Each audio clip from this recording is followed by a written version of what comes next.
Hi, this is Vanessa Marshall, the voice of Hera Syndulla, and you are listening to the Rebel Base Card Podcast. Great pull, kid. We're still figuring out what this show is. And I think eventually we'll get there. And I think the good thing, Craig and Greg, is that we get 12 episodes to figure this story out.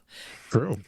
I think if this was Rebuilding the Galaxy where you get maybe 3 episodes and out, I'd be like, it's too short. Yeah. Although I have been booked to talk about Rebuilding the Galaxy Season 2, and who didn't know when this thing dropped? That's how crazy it's been. This guy. I had like Anthony from Force Ghost was like, hey, you want to, I'm like, when does it drop? And I'm like, what kind of fan am I? Do I not run a podcast that talks about this stuff? And I got no clue. There's a lot. Completely dropped. There's a lot, man. Yeah. I'm telling you. There's like, new phones come out. I'm like, I don't work for Apple anymore. I don't know anything about the phones, the watches. I don't know anything about Star Wars. I'm lucky I found the mic. That's all I'm saying. You made it here, dude. You're here. That's what it is. Mission All accomplished. Right. You've seen the show, but sometimes you just need another helping. I want more, and I know I shouldn't. Because the Star Wars universe creates more canon and questions than you can imagine. I don't know. I can imagine quite a bit. Even after our questions have been asked, there's still a little room on the plate. I suppose we're fascinated by the things we don't understand. So it's time we sit down again. I'm your host, Greg McLaughlin. I've seen your daily routine. You're not busy. Along with my co-host and Card Squadron winger. This is Greg Cass, a.k.a. Ion Cannon. I'm only doing this because you're the best and because I need you. We've already had breakfast, but now it's time to head back to the table. And we've saved a spot just for you. Don't worry, Chewie. I think I know what he has in mind. Ding, ding. It's time for Second Breakfast. Welcome to the Second Breakfast, a Rebel Base Card Micro podcast series. We're gonna need a bigger Pringles can. I'm your host, Greg McLaughlin, and it's time for a brand new micro podcast series, Second Breakfast. Greg Cass, Ion Cannon, how are we doing tonight? Sagrona Teema, my friend. It's great to be here and great to be back talking about, what's this? Emmy award-winning Star Wars television show, Andor, as of maybe last night. Who knows when we record? So very excited. It won a lot of really great awards, and particularly excited about the writing award. But that was for specifically the Welcome to the Rebellion episode. So we've got some weeks and months before we get to that. But congrats to the show and everybody behind it. I am very excited to be here and very excited to connect with and get to know our guest, who, as I just told him moments ago, I remember haunting the CWK Alliance on Facebook and very nicely, tracking us all down and making sure we knew about his show, which, I now follow on all socials. So I'll shut up and then you can introduce him. So glad to be here. Thank you. And yeah, it was kind of exciting because, we were kind of going over like who we kind of want to bring on for this one. And I swear we have been like 2 podcasts that cross social medias, during the night, because Craig Dickenson of Reading Between the Reels, it's kind of been on my radar, kind of on my bucket list, wish list, whatever have you. But what a great podcast that I enjoy listening to. And I put out the call, and I was very excited when I got the answer back. Craig, welcome to Second Breakfast and the Rebel Base Card Podcast. How you been, and what's been happening in your world, man? Greg, I'm so excited to be here, and we're way too kind, but I really do appreciate it. I'm a teacher, so this is week 4 of this year already, which is insane. We're finally getting into the flow of things, and I'm almost know all the students' names. I have like 150 of them, so that's a challenge for me every year to kind of get that. But yeah, our show, we're in the middle of a series on the films of Christopher Nolan, and we have an episode dropping, I think, tomorrow, by the time this comes out. We're doing Inception, and we decided to break that into 2 because we just started finding we have way too much to say. Our Dark Knight we're doing chronological order, and our Dark Knight episode was like an hour and 43 minutes, and I usually try to keep them under an hour. So we're like, let's not edit ourselves. Let's say it all, but we'll space it out a little bit. So we had a lot of fun with that. Oh, that's awesome. And yeah, I did like the episode on the Dark Knight. I love the coverage you guys did on Blade Runner and Blade Runner 2049. The personal near and dear to my heart. Yeah. But yeah, and also because some of these films, right? They just you just want to keep talking about them, and I don't think, Greg, you're any stranger to talking about films on other podcasts at great length, and I'm not talking about the long take. You have been doing double and triple duty this year. Oh, well, I was just jealously thinking about it. It would be so nice to only talk for an hour on some episodes of different shows I'm on. Well, and I got like already preemptively excited that I can listen to read between the reels to finally help me understand Tenet, which I loved, and I had so much fun watching.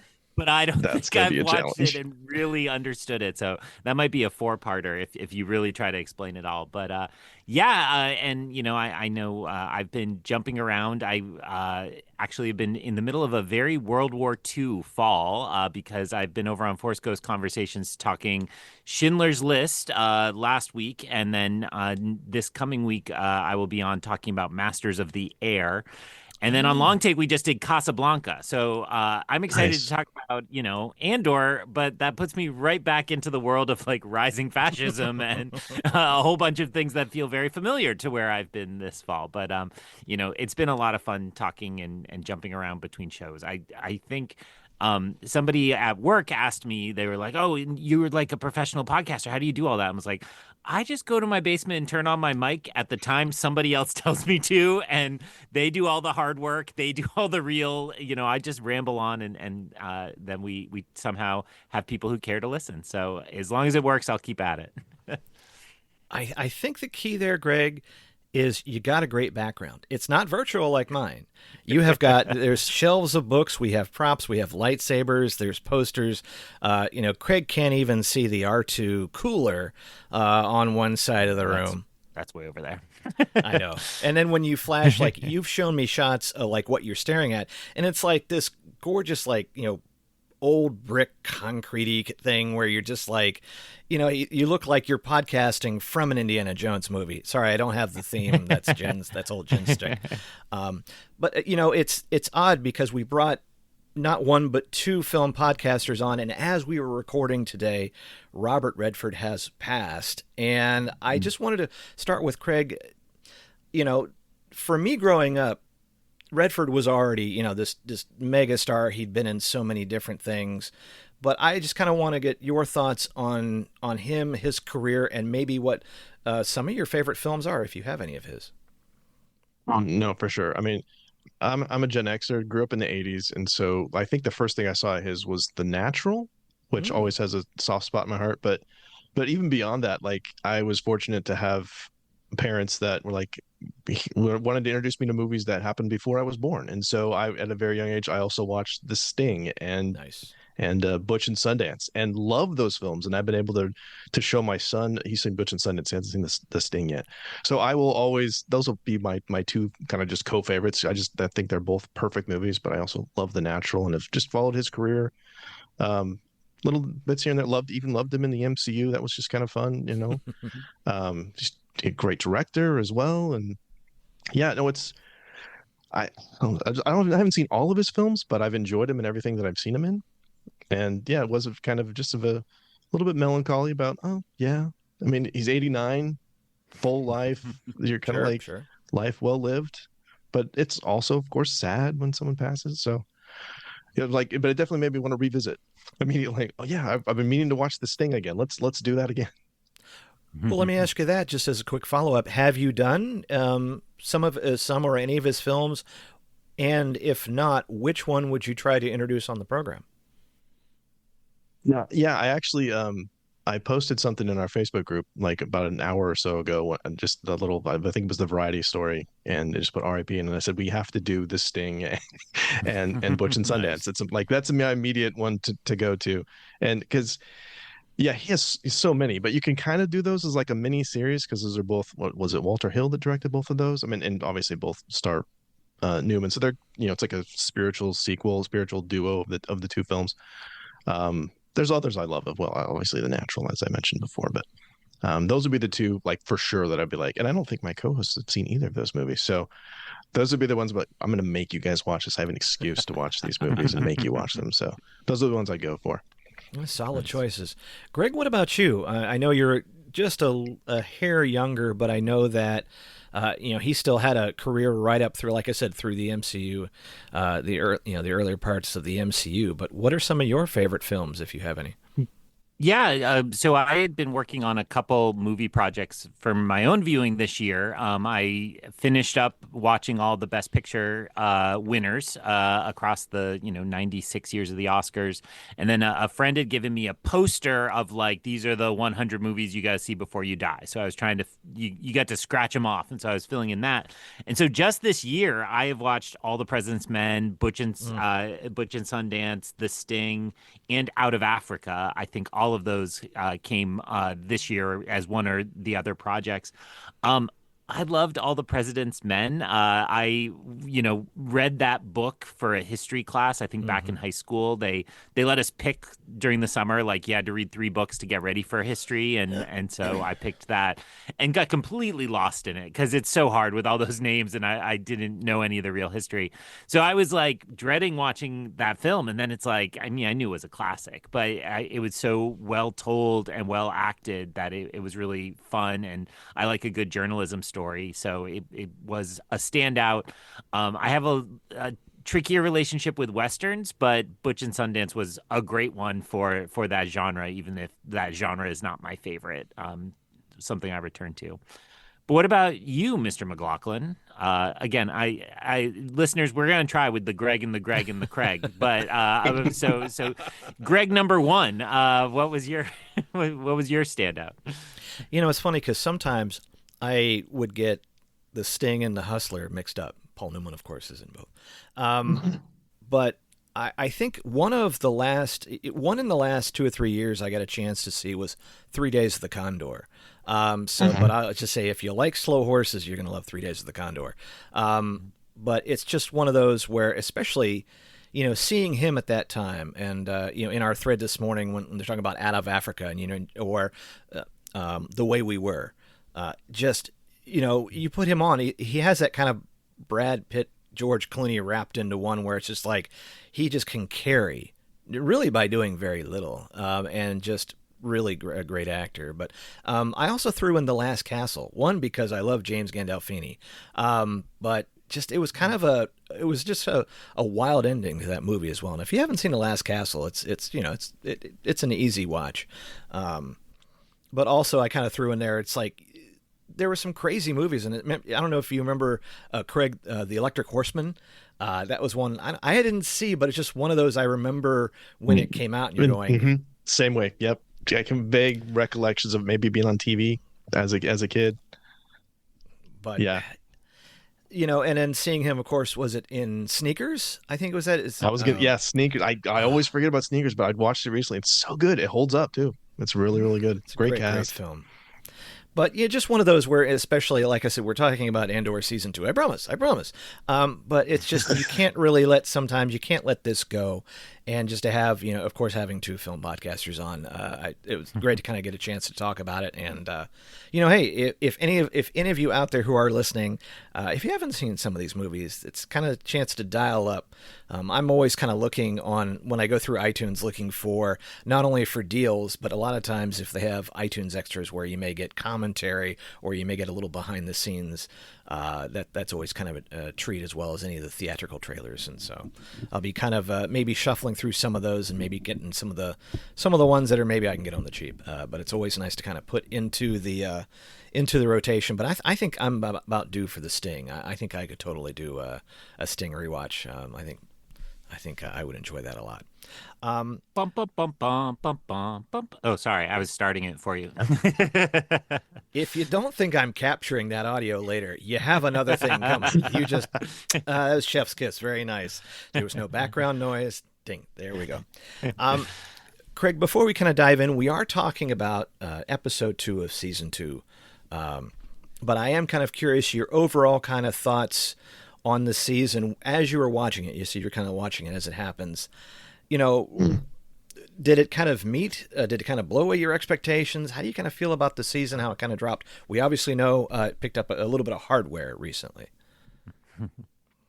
Yeah, I mean, I've been a Star Wars fan since I was a kid, so I pretty much just consume all Star Wars regardless. So I would say just mainly what I want to say is on this rewatch, I had forgotten how good it was. Just because I've watched a lot of other kind of prestige TV in the interim, and it holds up compared to that. I also watch a lot of not great TV and go, it's better than a lot of that stuff. I mean, the biggest thing that I look at is it feels cinematic in a way that a lot of, and I don't want to put other things down, but it feels cinematic in a way that a lot of streaming shows do not. It feels like you can, I know it was extremely expensive, but I feel like you can see the money being spent in that regard, like production design, obviously the big name actors and the quality of acting, the quality of writing, but like, and it just sounds like a silly thing, but just the fact that they filmed a lot of it outside also just makes it feel real in a way that a lot of shows just don't. There does a lot of green screen. There's a lot of, stuff in the volume and whatnot. So I was just, though it grabbed me from the beginning. I loved Rogue One. As I've grown older, I've started to appreciate darker films, more mature films. Like I mentioned this on our show. Like I didn't like The Godfather the first couple times I saw it. I didn't like Blade Runner the first couple times I saw it. I didn't like Heat. And now I'm like, yeah, like the slow burn thing, I'm totally good with that. I want to watch it for the performances and, the things that aren't being said as much as things that are. And this is just really good and hits those beats for me. Awesome. Yeah. In seeing this, I don't know if I had any expectations for the Emmys, because usually it's like growing up, you saw Star Wars win for the technical stuff, but, maybe just the first one that got some of the other hardware. But, in this episode especially, and that's a great segue into tonight's episode, it was interesting to watch this one as a standalone. It would have been interesting to have seen this one come out as a standalone as it was, and then have a week to kind of talk about it. Because in revisiting this one, we kind of, I think when we kind of went through, talking about in our season ending one where, all these humongous moments, this is an episode that does kind of breathe a little bit and kind of moves the pieces around the board. But there's a couple of subtle things, and I'll get to later on, that I was really kind of interested in. But I am curious, Greg Cass, I want to make sure I say Greg and put that out there. Greg Cass, did you kind of are you kind of feeling the same way? We were going into this, micro series to kind of revisit this, to get that second helping, as it were. But, in going into this episode and getting through it, did you kind of feel an odd standalone? I'm kind of curious. Yeah, I think you're hitting on what I was really curious about, because I think when you got those 3 episode arcs dropping all at once, there was, the first episode each week really benefited from, okay, where are we? Who's around this time? What are we focusing on? And then the third often had some big set piece of one kind or another, or often multiple kinds. And so I was very curious about these kind of middle episodes, which, taken in isolation are really interesting. And, we don't have to litigate again, whether it was the right call or not, but just to experience this episode on its own, I actually found myself more surprised how well it worked. And it could have been, I think it could have been a satisfying week if it had been on its own, even though I was fine with it coming in the middle of the 3, because it did advance things. And, one of the things I want to talk about that's in my notes is like the kind of constant like dialing up of the pressure, right? I think about, up here in New England, they sometimes debate how to cook a lobster humanely. And David Foster Wallace is from the Midwest, and he wrote about this. But one of the things people sometimes do is just, put it in the pot and just kind of slowly crank up the heat, right? And then it eventually kills the lobster. And there's questions of whether this is more humane or not. So I just felt that, and I was really feeling that same level of anxiety across these plot lines and worry, and frustration on one plot line. And so I do think that I was impressed how the emotions were still quite present, and even where I know how these things are going to go and where they'll resolve, it was surprising how well it worked as just an hour of television. Craig, did you kind of get some of the same vibes? And I know, and you know, you'd be forgiven if you haven't checked out the Breakfast Pack.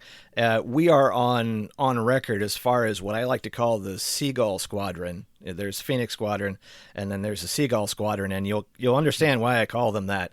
But I after you come off that first episode where everything there was so much anticipation for, coming out in that first scene, and he's taking the TIE Avenger and all this and all those things. When you're going back and rewatching it, how did 2 kind of fall for you as far as like if this had been a standalone, and what maybe your thoughts might have been? First off, I absolutely think it could have worked on a week-to-week basis. I didn't intentionally do it this way, but thinking back on it now, when it dropped originally in those 3-episode arcs, so I'm on the West Coast. And so for me, it's fairly early and pretty easy to just watch 3 episodes of Andor in once. And I didn't mean to do it this way, but I was like, I want to make sure I watch all 3. And so I think like one night I watched the number 1, and then the next day I watched the second one, and then like a couple hours later I watched 3. So I didn't watch them consecutively, even if it wasn't a fairly short amount of time. So I was able to kind of digest each one. But yeah, I mean, the way this one, it starts in media res, but they all kind of do. And then there's a pretty definitive reveal ending at the end of this, which I'm sure we'll get to, where it felt complete. Like I didn't need to know what happened next immediately, but I also was curious, like it's kind of both of those things. And like Greg Cass said, it moves enough pieces around where it doesn't feel like a filler episode. But it's significant enough that it can hold on its own. So yeah, it is an interesting thought experiment to think about if we had to stretch this thing to 12 weeks and we had a time to digest each one and discuss each one and theorize about each one. But it works both ways. I'll say that. I think it works both ways. This is an aside because I know Dan Zare is listening. Trust me, you're getting on this program. You've been on the program before. Because Dan did it week by week, and I'm just saying, we know you, we see you. You're getting on, and you're going to be on one of these. But it's just saying, it's just a moment of silence there for just saying, hey, look, we interrupt this program. Greg, where would you like to start first? I've got a few things on my board, but I want to know, where would you like to start? Was that Greg or Craig? I didn't know. See, there we go. Guest goes first. Let's have the guest Fair enough. Say something. I wanted to I basically just went chronological order and just with more questions and observations as much as I could. And the thing that I was struck with the most is, and I know it kind of had to be this way, that the Rebel Alliance was in the kind of these like splinter groups, because it's an alliance of all these disparate groups. But I'm immediately struck with, like, without this centralized leadership, like, how is Cassian supposed to be able to prove that he's not an Imperial pilot? Like, these guys, they're crazy and they don't have a leader and all this stuff. But I also kind of empathize. Like, how would they know? What he can't, like, here's my Rebel Alliance ID. Like, it's which I think is part of the point, right? Is like, we're trying to show the chaos that's happening here and how difficult that's going to be to unite that. And we even see that up in Rogue One. We see that they're not united until Raddus, forces the hand. So that's my big thing. I saw there's a lot of warring. I mean, that's most of this episode, right? Is the Mayape brigade is fighting. There's all this infighting, but like that's kind of a microcosm of the larger Rebel Alliance as well. So. Yeah, I really liked this plot line a lot more this watching or this viewing. I'll say, like, and this is the plot line that frustrates me, but it's supposed to be really deeply frustrating, right? That yes, you're like, these guys are all idiots, and exactly like your question implies, like, we know Cassian's the good guy, and he's, so we kind of naturally want them to figure out he's as good as he should be. But it does remind me of a little of the World War II stuff I've been watching, where, like, if somebody is down behind enemy lines, there was a scene I was watching in Masters of the Air where somebody just starts going Amerikansky to the Russians to try to prove, and you do think of that kind of silliness of, like, well, how can he prove? And okay, so he knows the name Mayape, but they've mentioned Mayape, and he can't mention Luthen without giving away his cell. And there's a reason why all these different components are isolated. And I think the beauty of it is, as much as, well, and this is exactly what you said in your question. It's like, yeah, they're actually doing the smart thing, not trusting him and not, just going with his story and events. And you would hope that if they hadn't been kind of competing in these two factions, they might have been able to then later call their leadership and that they're somehow all networked together. But I think it is a really wonderful period of Star Wars to get to explore a little in that regard, because even with Rebels, really by the time we're there, Phoenix Squadron is pretty organized as one cell within the larger structure. And so here to be at this even like wilder west of what the brigades and the factions are. I go back to season 1 where Luthen and Saw have that conversation, and he lists like 10 groups, and I'm like, I want a book about each of those groups. I think Maya Pei Brigade is one of them. And then he mentions, I always remember he mentions the Neo-Separatists and so on. And it's like, I would eat all that up, because I think it is really fascinating. And when I think about real world connections, it does feel to me like Tony Gilroy and his writing team are saying something about, like, in the face, the one thing the fascists have is organization and structure. Like, it's built as, to be regulated and hierarchical. And when you're fighting against that, just simply standing together is hard enough when you don't know who the together is, and it could easily be an enemy. What did you think, Greg M? I feel like I remember you not liking the Maya Pei Brigade. How are your general feelings about them? Or weren't good. And now I kind of go back to like Krieger and his men that got burned in season 1. I'm going, were these guys really that expendable? I mean, compared to the Maya Pei Brigade. And I think when I look at my notes here, I think I have a sentence saying, how are these idiots still alive? But to be fair, when you're kind of going back to the basics and they're arguing over whether this meal pack is moldy or not, there's a good whole section on should they eat this melon or not.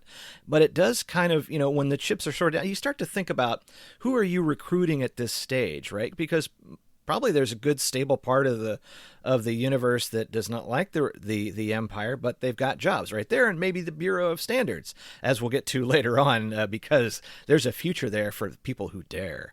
But you would think that it wouldn't probably take much to unravel. They've already sort of lost their like the one guy kind of took off. They're stranded on this one, and it doesn't take very much on them. I mean, they don't even discover that there's a radio in this ship, where I'm like, they're sitting there like, moving the other ship around, things like that. I'm like, how did you not look and see? Maybe if there was a radio, because that would, those things apparently can reach the far corners of the universe. Another thing that Star Wars tends not to explain. Tell me, Explainer Podcast, how these radios work so well, right? Like, what kind of cell service do they have? Because I certainly don't have that with AT&T. But at any rate, but yeah, I guess it brings it down to its core, and you really kind of, it's not the romantic, it kind of reminds me of, in listening to yet another better podcast in ours, The Rest is History, because they just finished a huge series on World War I, and you think about all the armies at the beginning of World War I that are still sort of in this, transitional period between horses before it gets to tanks and trenches and so forth, where the tactics are all over the place. All the generals are way out of date, and most of them aren't really in great health, and just men are just sent to slaughter because they haven't, before it really starts drilling down and they really start killing people in World War I. But that kind of comes to mind when I'm looking at this, where, man, I mean, how many other cells out there do we not know about that were sacrificed kind of before they really started getting their stuff together in the rebellion? Well, and Craig mentioned Rogue One before. I'll just throw in, that makes the council scene feel all the more rich to me in Rogue One. Sorry, Craig, make your better point than that, but it's good. No, it's actually building off that same thing that you just said, because it's the thing I was struck with too, is that all these people have a common enemy, but they don't have common goals.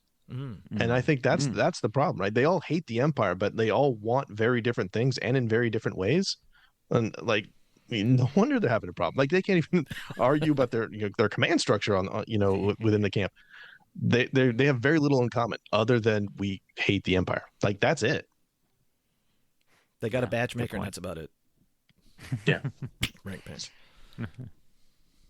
All right. Greg, did you want to fire up? Greg Cass. So I'll just toss in while we're talking Maya Pay Brigade. Where's the StarWars.com article with the rules for their rock paper scissors game? Right? Like somebody mapped it all out, and like such a nice little bit of world building that all the guys know it and are reacting just like you would in a rock paper scissors game. So I guess that's a request to Mr. Zare or to any of the powers that be at StarWars.com to see if you can get the writers to actually hammer out all the combinations. I haven't missed it, have I? Because it feels think so so. real. It's got to be out there somewhere. The I just Roski rules of 5 hands. Yeah. Yeah, I just like the fact that they're grasping on something, right? They're just it's been everything's fraying, and they just kind of grasp on this, and it is sort of like this last gasp of like, okay, it's something we can kind of we get down to the core basics. I mean, like if you had a group of people going, all right, can we agree on rock paper scissors? And like it's something everybody would kind of know, but it is on the one hand it's ludicrous, but you go, okay, I can kind of see it at that point because what hasn't been stretched as far as realization. So a real point for discussion outside my demands for the rules of the game would be I have been effusive in my praise of Genevieve O'Reilly, but just this episode in isolation, she blew me away. And I will say that I thought there was just these incredible moments where she would, as the character, switch between one emotion to the other. And the one that comes most to mind is after she and Tay finally have their conversation and she realizes it's all slipping apart. And you see that in her face. And I felt, knowing where Tay's storyline is about to go, a short speeder ride with a certain agent, that I felt like you could see that she knows that already. Like she can do the calculation.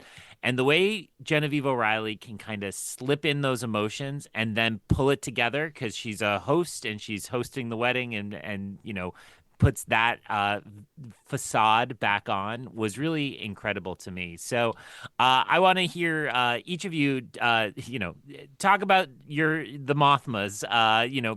Of course, Mon, but Perrin's got a pretty good scene in this one too. So any Mothma thoughts, I guess? Yeah. No, I mean, the 1,000-yard stairs, the camera just tilted down also slightly on her as the weight of what she's probably thinking is pouring down on her. She's known this guy forever, right? That she mentions that multiple times. And I just see her just thinking like, I've made a mistake. I think she's looking at that too. Like, I thought I could trust this guy and he failed me miserably. And now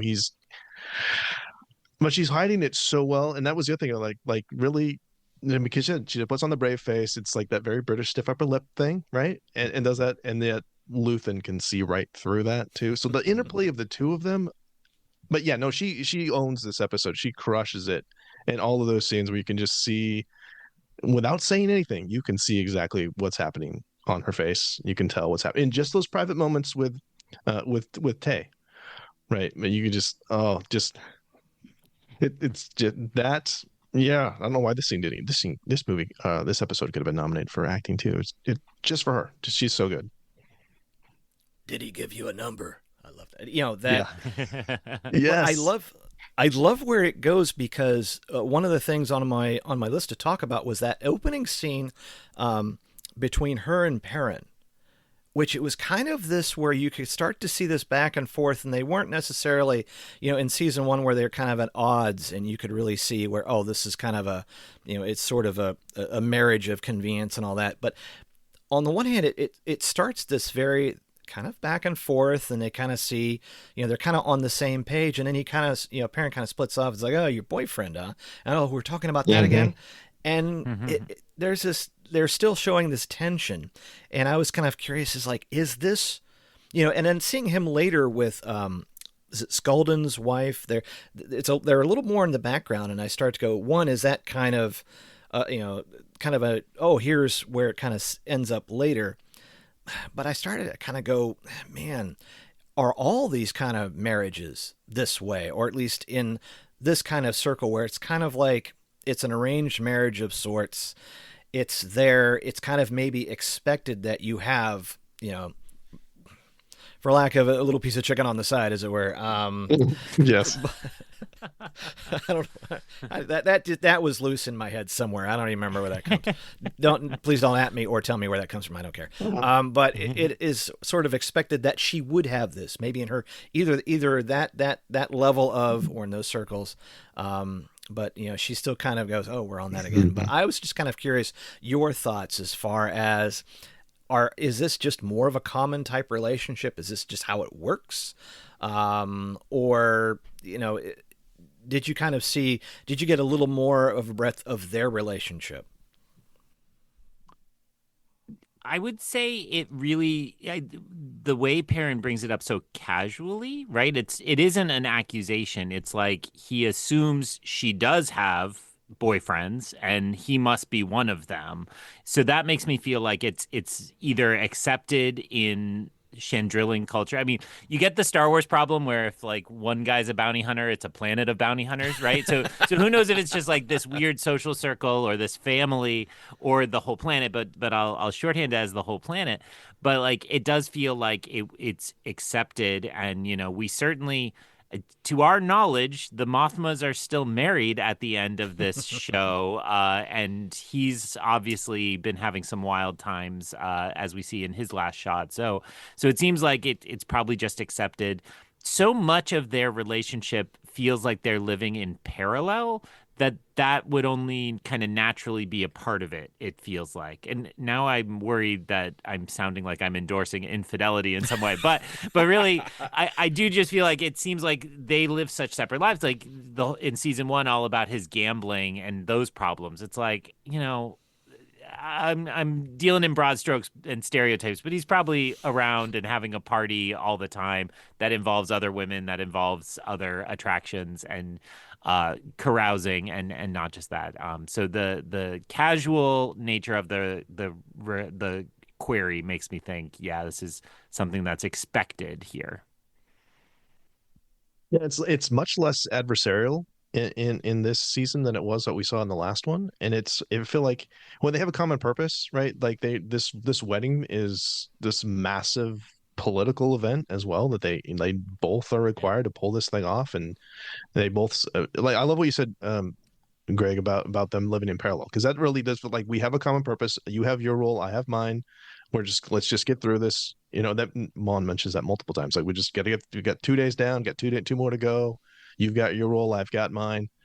And so, yeah, from that scene, I definitely didn't there was no jealousy on his part at all. Like, if anything, it was just kind of some good natured ribbing, like, hey, and also kind of subtly acknowledging, like, this is what's happening for me, and it's okay if it's happening with you, because we're still making this thing happen, and we don't have to be, committed to each other to make this happen. We're so successful in this arena over here, regardless of, whatever personal issues we might have.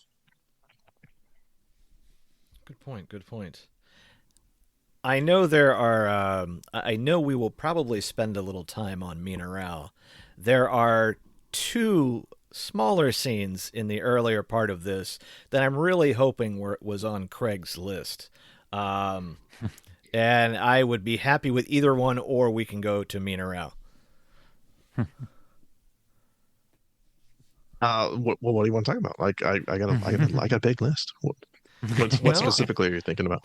So there is the Bureau of Standards, and there is also the if you know where you're going in London, the exterior shot, the Gorman is a gift. I'd be more than happy as we pass them to go to Mina Rao to if we had anything we wanted to dive in on either of those 2 or both. I'm down. I love the whole Gorman project setup. I love the propaganda video and knowing where this goes.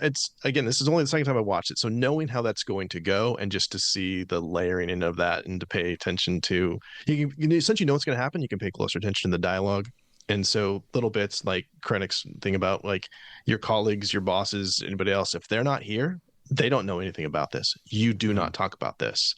Like, that's not a thing you say if you're going to do something good, right? I mean, There's Yeah. some nefarious stuff that's about to happen. And along with that, and I had a question with, watching Deidre's reactions to that. It felt a little bit like she seems. Does she have doubts about the legitimacy, about the morality of this? Mm. Because she does make comments, about like she just wants to finish the access thing and do like, this is what you pulled me off of this to do this. But the way that she pauses and just seems to be a little bit hesitant to jump into this thing, it makes me wonder if she's even a little bit of a conscience, maybe at this point. Boy, that's an interesting question in itself. Yeah, I think I read the hesitation more as I want to continue the thing I am obsessed with more than like this is a kind of questionable action, but I think both readings are entirely valid.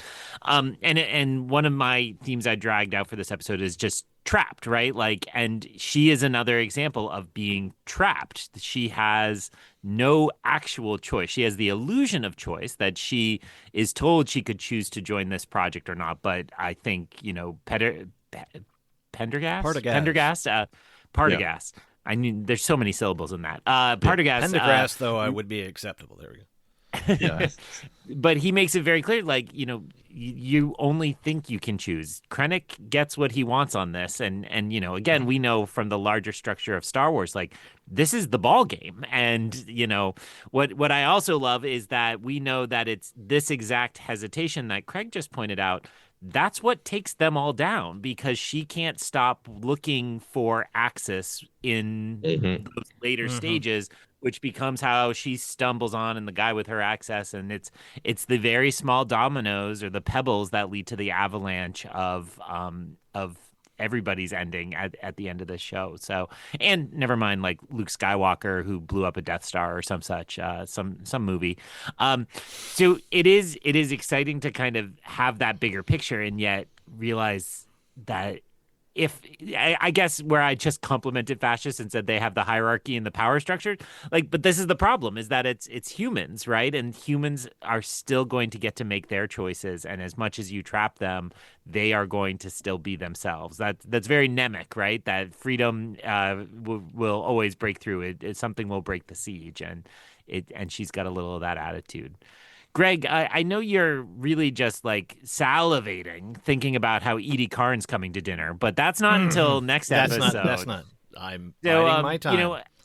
Did you read the Dedra Cyril relationship differently this time around, or were you just like excited about it?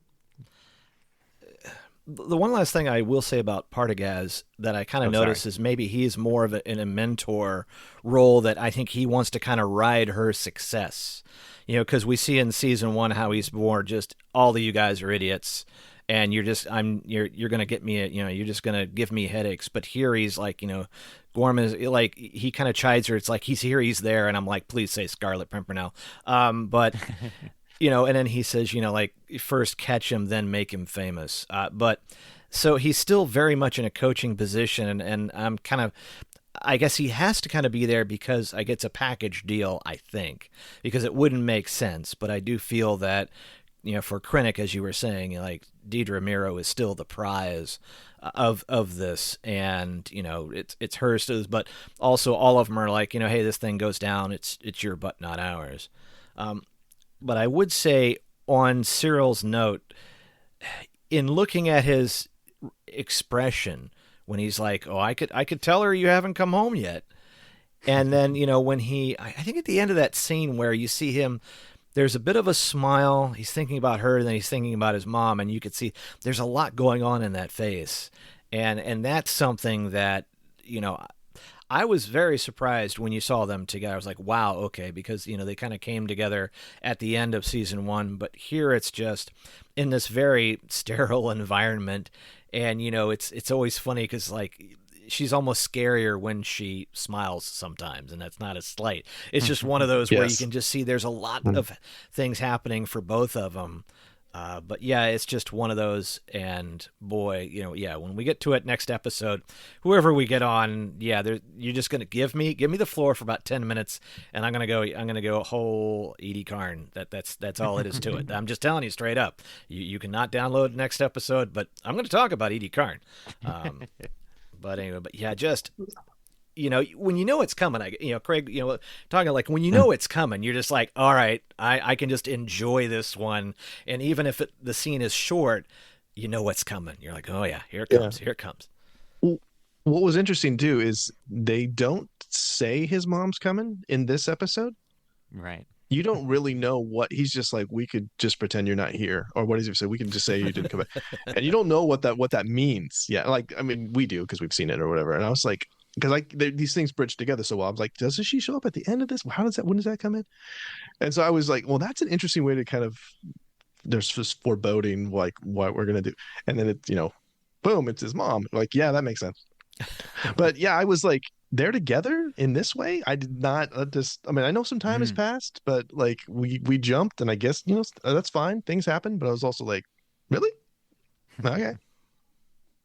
Well, and to that point, I remember specifically after that kiss at the end of season 1, I was like, I do not want them together. Like that does not feel like a good choice. And the show proved me wrong, I will say, and made such a delicious part of it. But your comment just there made me think about how we would have all spent a week theorizing who was coming and all that. And it would have been wild. I'm sure somebody would have been like, here's my 17 PowerPoint slides about how it's actually Mara Jade or whatever. So it's a little sad to not get that fun, but I think the obvious answer is the right answer, as is often the case when we try to debate these shows. And it's so crazy to me that these two ended up being such a big part of this show. I definitely wouldn't have thought that. I actually kind of thought that scene on Ferrix was kind of the end point of their story. And here when they give Kyle Solar somebody even smaller and more weaselly to be the mentor to in the standards of bureaus and practices, it's delicious. And like I feel like the writers kind of figured out the talent they had and just really leaned into what their strengths were. And he is such a great guy to hate. And his like, oh, and I was sitting right over there is so bizarre and snaps his fingers. Yeah. God. Oh yeah. But it made me sad because I know what's going to happen. And this is the thing I have to say more than anything is that now I have to watch the rest of this season because I'm hooked again. But knowing where that goes at the end of this season is such a tragedy, and it's so gripping, and just it's so good in how bad it is. It's just to watch how that relationship evolves and crumbles and disintegrates is, but because you got this, you had this where like she's standing up for him, right? And the negotiation with his mom is, it's just classic the way she's just handles her. Yeah. And he's, he lying on the bed, just pathetic. And why are you with this guy? These guys this is not a good match. But here, maybe it is. I don't know, but like they're opposites. So doesn't seem it, but yeah. Yeah. And that's a funny thing. It's like, this is Star Wars, right? This is something that, when it was just movies, you were lucky if you got a scene or two that kind of like, helped, develop character or relationships. And we're getting these really great long scenes where it's just, I didn't expect to enjoy some of these characters in these moments so much, but it's just kind of fun because, we had season 1 where you had all this world building and the development of these characters. And now it's just like, in some cases, maybe they're, like I said, they're playing to their strengths and so forth. And now they know what they have to work with. And it just must have been so much fun to write some of these because you had time. Each of these episodes were going to go, the distance as far as time. And especially in these middle episodes where you can really, have a little fun at the character's expense, I guess. Just so good. So good. All right. Are we going to Mina Rao? Yeah. Great podcasting there on my part. Well, let me go ahead and just kind of set the stage because I can't go as someone who grew up across from a cornfield, and where my father was a farmer. This hits home a little bit because going to places, going to farms and to fields, and I keep thinking of how like when they talk about how important the grain is to the galaxy, and they're doing this audit, and we're going to get to old Lieutenant Creep here in a minute, but something just that I can't get over is like how like there's barely enough. They don't like where here it's like if you go to Iowa or Nebraska, pick a Midwestern state at large, but where you'd see roads with fields on either side. Here you barely have pathways for people to go because the grain is put together, is sown so close together. There's not a wasted amount of space. There's these little plateaus where they have the big numbers, but as we're kind of getting ready for the Imperial audit, what strikes you about Mina Rao when you're watching it again? You can take it, Greg. Yeah, no. It's to me the most interesting thing was in a space fantasy we're spending some time with science and again realism and something that's very familiar and grounded that we don't see that a lot in well, we didn't see that a lot in the Star Wars films. I mean, we like Luke was a farmer, right? But we never saw that happening, and like that's all kind of weird, like space wheat. I don't know what's happening there. This is like stuff we recognize, right? We like you said, Greg. Like this is a thing you're familiar with. Like we've all either seen it in real life or at least seen lots of movies and TV shows with farms. We get that. We understand that language. We understand the visuals of that, and so it slows things down. We got this agrarian society, and then the big long table where everybody's eating together, and it's very different than some of the other stuff we see in this, like where there's tension the whole time. And so then when we have the tension that builds into this, like that, I think it's more effective that way, right? There's one thing in particular that because again, this episode and the next one, I was getting confused. Like, which one is the one that happens this one? Mm-hmm. So that first time, as Kroll comes and approaches Bix the first time, right, in that storage facility, there is this just gorgeous push-in tracking shot. It's just solid, just moving in really slow, ominously. And like this is foreshadowing some bad stuff because it's like a horror movie where it's just slowly coming in. And I'm getting, we've been so used to this loving families and they're bringing people in and we're all eating together. And then, the Empire shows up and pollutes that and infects that. Really nicely said. And I think, I would summarize some of what you just said as like even here, right? Like the Empire's like evil is so large and so insidious that it's going to go to the smallest nooks and crannies in the galaxy and still find those people and subject them. And there's an obvious, the goal here of the Empire, I don't think is actually to find refugees. It's about terror and control. And they want to say, no, this is still us. And you still have to have your papers to be a registered worker. I find myself asking big, weird questions. And Craig, you just said it, right? Like when they get this like minute in a way we haven't seen before, it's like, shouldn't there be droids doing this, right? Like how did we end up with a planet like this and that it's still human labor? And, obviously the key characters are acting as mechanics, which would still be necessary and so on. But I do think that's right to say that to help us understand that the Empire is going to ruin every community, even the smallest farming community around the table. And I was thinking a lot. I apologize, I didn't write down his name, but the shopkeeper, the kind of the guy. Do you have it? Oh, Kellen. Kellen. Yeah.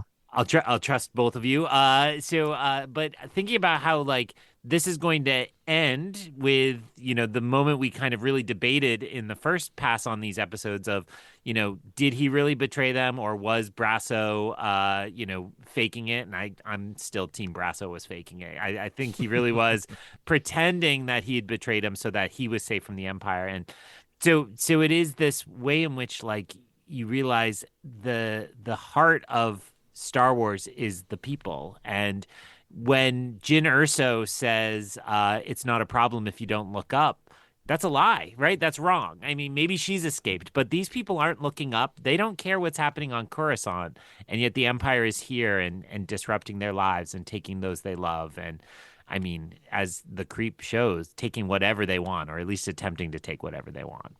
Mm-hmm.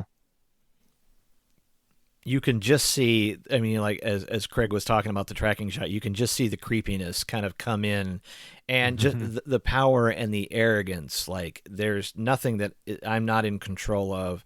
I can dial it up, from 1 to 11, and it doesn't matter. And, it's amazing because he's like, and it's kind of giving her almost the benefit of like, I'll do a little small talk before we get down to brass tacks or brasso tacks, because Brasso kind of comes in and takes care of that. But, I also love the nod to Rogue One. It's a Simple Life, like from the Galen Ursos. I was like, and then, that sort of see you along the way. I'm like, wait a minute, haven't we heard that already in this one? But, even with the subordinate troops in sort of the general store where, Kellen and them are being generally friendly, they're just saying, and everybody just can't, like, oh, where are the cool drinks? You have this and that. And just really not too much regard for any kind of, you're out in the middle of nowhere. You're not really there. You're not like trying to prove something to a superior, but they can do whatever they want and they've got it, and everybody's just trying to get out of the way. But yeah, you just know what's... I also want to shout out Craig's point way back about like it matters that this looks so good, right? Like there were a lot of stories about how they grew some kind of antique wheat, and they actually did it twice, I believe, because they had built this and then the strikes happened, and so they had to rebuild it again to finish shooting on this. And the shot where they look across and see the vehicles coming, I'm sure is some combination of real and CG, but it was pretty flawless. And I found myself looking at the big silos in the background, and very, very Midwest, but also not Midwest, right? Like it is space, and it just really all came together in really nice world building. And I think there's definitely a reason why this was the poster art that they chose for this season. And I'm still waiting for them to announce the Blu-rays of this because I'm sure that image will be on the box, but it's so striking and beautiful. I love the silos. I really love how they were done. I like the fact that, here on Earth, the silos take up a large area, and there it's like the land is so precious that we can't even afford to waste that space, and so we've got to put the silos up a little high so we can get underneath it. But I just loved how they looked, and everything just looked like it worked, like it's been around. It just looked like it was so functional, and it was like very George in how this was built, even though you don't really see it operate too much in that instance.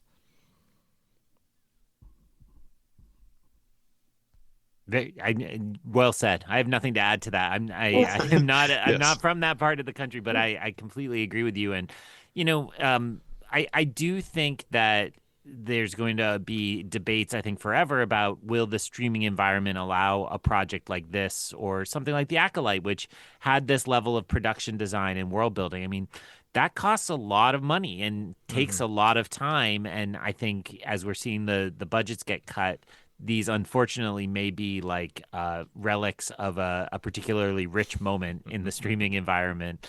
But I'll take them. I mean, it does make a difference to me. I don't watch as much TV as many, but I do find everything pales in comparison to Andor, or just feels small and claustrophobic. Another shot. I mean, it's not a super important scene, but just the shot of them going through the wedding hike where there's that pull in, or that push in, I should say, as they're walking through. Like you get to see the mountain range, and everything just feels bigger. They did this last season too, when, in that one planet with the green, and they had to hijack the train, where it just feels bigger. It just give me wide shots, and it doesn't take much, right? To give me to get me to feel like I'm on a whole new planet. This is a bigger story. So yeah, and it's gorgeous. So yes, please, more of that, please. Well, and the great thing about that, Craig, that you bring up about that hike is we don't see the end. we didn't really see the beginning. All they had to do was kind of give us some people walking around the corners with some great, pull away shots. And that's all they had to do. But it was a nice little thing, because now notice how it kind of goes from couple to couple. You still have, Lita complaining, well, it's going to be different when and each little subset story as they're talking, Skulldug's talking about, well, I wasn't much for rules.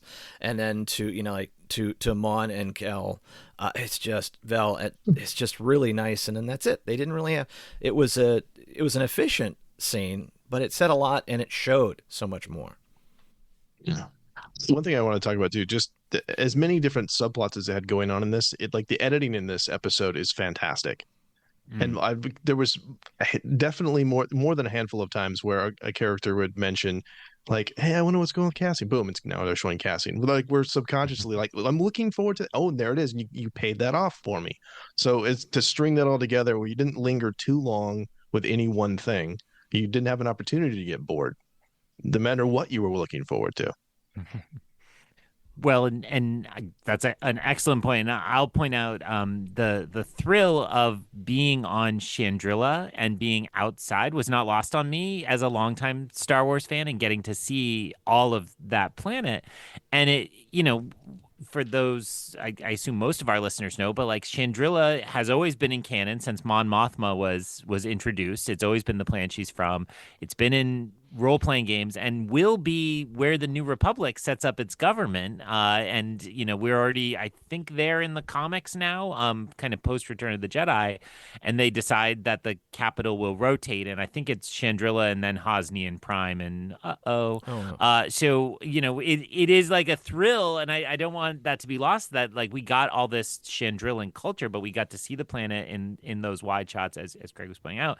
And that's also my segue to like, and then we get the final shot of this episode, which is just an all-timer to me, because the reveal that, like, hey, these people you hate, guess where they are? And it was just, I remember that first night, I was like, what? Like, and it's really wonderful. So, Craig, I know you alluded to it earlier. Do you remember, were you just shocked when that shot came up, or what were your feelings? I mean, I felt dumb. I'm like, well, of course they're on Yavin. Like, well, of course they are. Like, it's a jungle planet. Like, just because I don't see the temples, I'm like, it's a big planet, right? Like, and I played Battlefront. I should have recognized some of those locations. No, that's the thing I loved about this. That might be, I don't know if it's my favorite thing, but it is one of my favorite things about this episode. And again, that where you get that stinger at the end, it's like, oh yeah, this was, and they don't belabor it. Like, and if you don't know, if you've never seen Star Wars, that means nothing to you.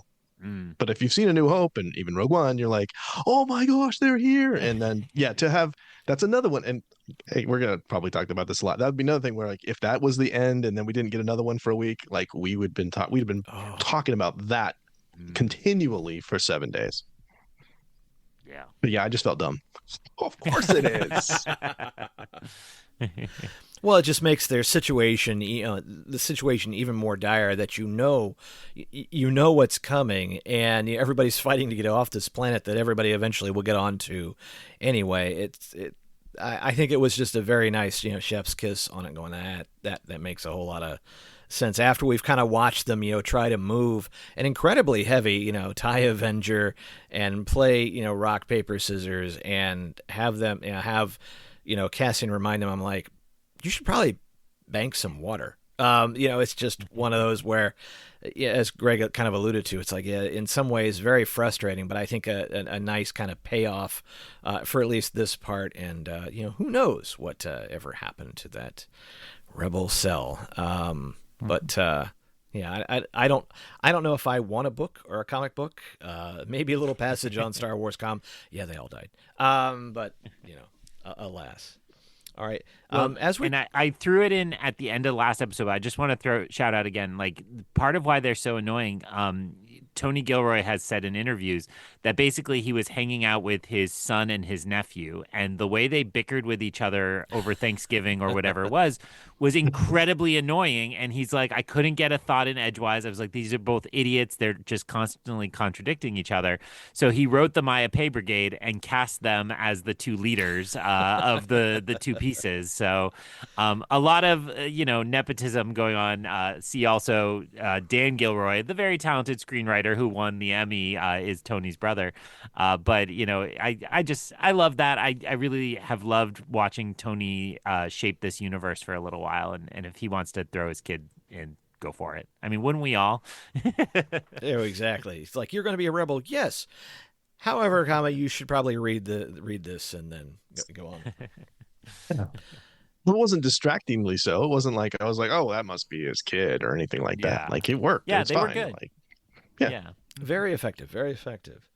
All right. Do we have anything else on our sheets before we kind of wind things down for the episode? What say you, Craig? I mean, we didn't. Go I'm ahead. sorry. Oh, I was just gonna say, like, everybody freaked out when we saw, they went into the shop and we saw the mask and the headdress, and it's not that was totally just a member berries thing, but I know that would have also gotten quite a bit of discussion. Like, is that actually Padme's? Is that Plo Koon's? Did we find that and pick that up?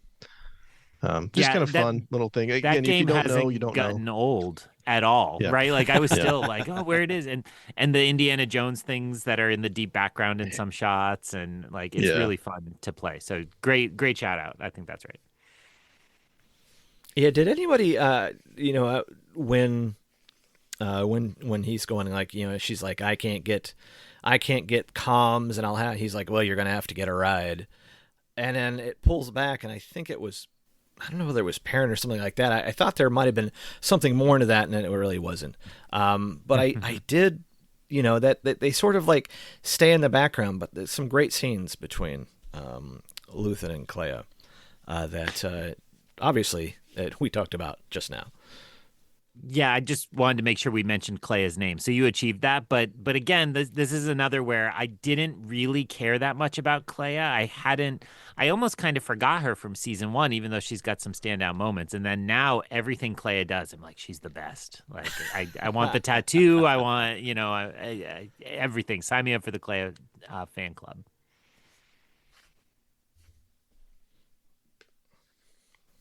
Sorry, just my phone is just warming up to point of like, I either going to have to cook an egg on it or I'm going to have to kind of turn it up. It's got my notes. So at the end of the day, we're feeling good about this. I love the fact that we're like, this is not a filler. This is a great piece of glue between two great episodes, but this is a great episode on its own. And I was glad that we got through the amount that we did. I think that there's a lot in here to kind of go over, and this is kind of what I was kind of hoping this series would be about, would be to have a chance to kind of go over some of these moments that in revisiting it, it's just really fun. And I think maybe even more fun that we kind of know what's coming. And so in that case, you're less distracted by the shiny bits or the helmets that you're like, yes, that's a great little Easter egg in the background. But now I can kind of just get back to kind of watching really great acting and really great storytelling. So Craig, you said it looks like the rest of the series is going to be on deck to kind of finish. Yeah. I mean, like I said, my first takeaway, like even just 5 minutes into the first episode, that not even the one we watched, but we talked about today, Dad was like, "Oh yeah, this show is great." Well, why haven't I not watched this again? And it's been long enough now where it's still going to be fresh, where there's enough of it that I remember that I'm interested in. They're like, "Oh, that's going to pay off later," but enough that I don't remember, so I won't feel like it's a chore to get through. So, yeah, I'm definitely gonna have to finish this off again, and then jump right into Rogue One, of course. Greg, I am kind of curious. Are you staying to, like, as we're doing these? I know that there'll be gaps in between. Do you find yourself just continuing on, or do you take the assignment and go, okay? How have you, like, between 1 and 2, and obviously 3 coming up? Well, lately I've had too much other podcast homework to even be tempted, because I had 9 hours plus a documentary of Masters of the Air to get through. So I wasn't tempted between these two. I'm playing a very traditional Star Wars fan game, which is tempt your partner to try to watch it, right? Like, I keep, throwing things in. Today, on the internet this afternoon, Robert Reich, the commentator and public figure, shared the text of Mon Mothma's speech from later this season. So I sent that to my wife. Be like, oh, interesting. Like, oh, look how current and relevant Andor is. So I'm playing that game, and I think if she takes the bait, we're in the middle of another show. But if she takes the bait after that, then I'll cheat on the homework. But I really just I'm continuously struck that Andor is really special. The Honest Trailer guys came out with Andor season 2 recently, and they have their usual kind of acidic wit. The kind of big mean joke they say is Disney tries a new strategy for Star Wars fans, making something good, and that's a little mean, but in a way I kind of like. But I do think they kind of hit it on the head that this is a special thing and is so much fun to pick apart in a way that and this is not picking on Disney or Star Wars. Not a lot of other things are this rich a text to really get to pick apart. So I'm glad we're doing the second round, and I'm glad we had Craig on to help us do so. Greg, I'm stealing your job. Craig, could you just go through your plugs again and make sure everybody knows where to find you to hear more of this excellent commentary? Yes, thank you. Reading Between the Reels, we have episodes every other Wednesday. Our next one will drop tomorrow. That'll be Inception Part 1. We're right in the middle of the films of Christopher Nolan series. We're going in chronological order, so that's next up. And yeah, you can find us anywhere you listen to podcasts. We mainly are on Facebook and Twitter X and Instagram. Those are the main places, but we've been trying to do a lot more video. So we've got full video episodes of our most recent episodes and doing a lot of stuff on TikTok, which is weird as an almost 50-year-old man to say, but having fun with those and reels and YouTube shorts and whatnot. So you can find us. We're just about everywhere. I had a blast just talking to Andor tonight, guys. I mean, we started as a Star Wars podcast and we've moved away from that, and it's fun to just revisit and unpack Star Wars again. So yeah, thanks guys. It was really fun. Awesome. Thanks again for being here. If people want to hear more of my blathering, as I already said, I'm lots of places right now talking about lots of different movies, but I will particularly plug Long Take Review. We are headed into award season, and that show, the former tagline was "We always have one eye on the Oscar race," and that's still true even if we have a new tagline.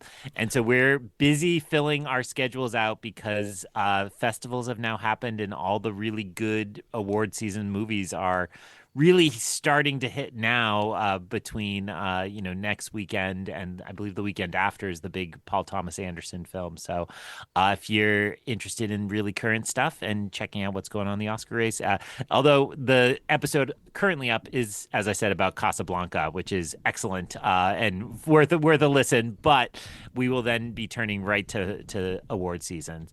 Greg, what other episodes have dropped on Rebel Base Card, and what can you tease about what's coming in the future? Oh my goodness, I have got more shows in the can than I am afraid to admit. But we did talk with Anthony King from Force Coast Conversations about Destination D23. That I need to still get out, as well as we talked to Kara DJ from Into a Larger World, because Top Star Wars Chrome 2025 is out, and I've actually kind of been making the rounds a little bit. Kara got kind of into opening some of the packs of the Chrome, and so I did some video there that I need to get up on YouTube at some point as we kind of go through. And then I was on SW Reactions with Aaron Harris as he was opening up some 2025 Chrome. It was exciting because not only are they starting to appear maybe in your local Target or Walmart or GameStop, but also there was a jumbo box that was starting to make the rounds in Costco's. I would say selected Costco's, because the first one I went into that was near me did not have said. But so I'm excited. I know that Sapphire Star Wars Chrome will be released, I think, through their website. But there will be Star Wars Chrome around for a while, and it's kind of nice because it's the cards that most of the average fans can get a hold of, and a lot of debut characters in there, as well as a great insert set from Skeleton Crew and Acolyte, and some characters there that have not appeared yet on trading cards. And of course, they will also be appearing hearing. If you are not into the physical thing, you can go on Star Wars Card Trader, because Star Wars Chrome will be dropping here, I think, on the 19th as we record this on the 16th.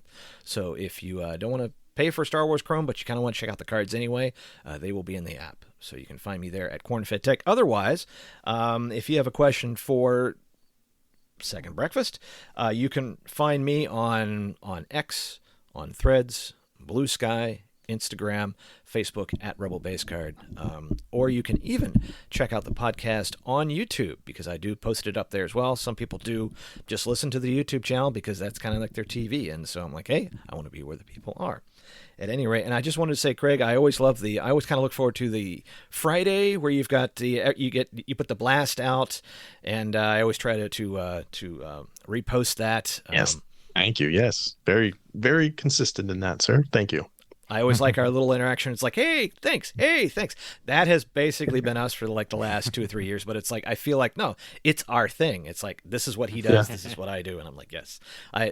So much work goes into the reposting. But anyway. Got to find the right GIF that goes in there. Yeah. Yes. Much thought goes into that. All right. Well, I just want to say once again, thank you for coming on. It's a pleasure to kind of meet and expand this circle. We're going to have you back when we've kind of figured this whole thing out, but I have a feeling that Second Breakfast could expand into other things, because revisiting some of these series and not talking about this first with my co-host is always the fun way to do it. Kind of springing stuff on him to go, hey, by the way, we're going to do Book of Boba. No, we're not going to do Book of Boba Fett over again. But just be ready. We could take a series, who knows? But we do have Rebuilding the Galaxy that's coming up. So it'll be kind of nice to see some fresh Star Wars. And of course, we'll be talking on it somewhere. It'll get posted and we'll have opinions on it. But other than that, for Craig Dickenson and for Greg Cass, I am Greg McLaughlin, and we're going to return you to your podcast playlist already in progress. This podcast is not affiliated in any way with Topps, Disney, or Star Wars, nor is it endorsed by Disney or Lucasfilm, and is intended for entertainment and informational purposes only. All names and sounds and any other related items are properties of their respective trademarks and or copyright holders here in the U.S. and abroad. The official Star Wars website can be found at www.starwars.com. That's it.